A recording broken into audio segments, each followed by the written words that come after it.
The findings of the ComRes study commissioned by Christian Aid have been published ahead of the budget on Wednesday, which is expected to include new measures against tax avoidance following further revelations made in the Paradise Papers. The poll also found that more than 4 in 5 Britons agree that large companies in the UK can avoid tax too easily and that large companies should pay their fair share of tax in developing countries. Simon Kirkland, Christian Aid UK parliamentary and political advisor, said tax havens cost the UK economy billions of pounds in lost revenue each year. They also cost developing countries hundreds of billions of pounds that could instead be used to tackle poverty.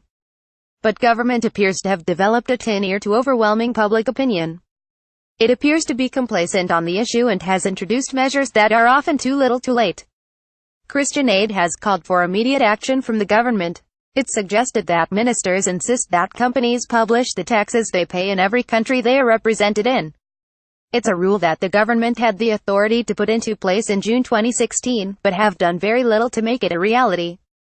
Kirkland added, given the scale of tax avoidance linked with the UK's tax havens, the Prime Minister should set a deadline for the UK's overseas territories to adopt the same transparency on true company ownership as the UK. We also want to see the UK committing to further leadership at the global level to ensure stronger global coordination and action to ensure that the poorest, most vulnerable countries do not continue to be hit the hardest by tax avoidance.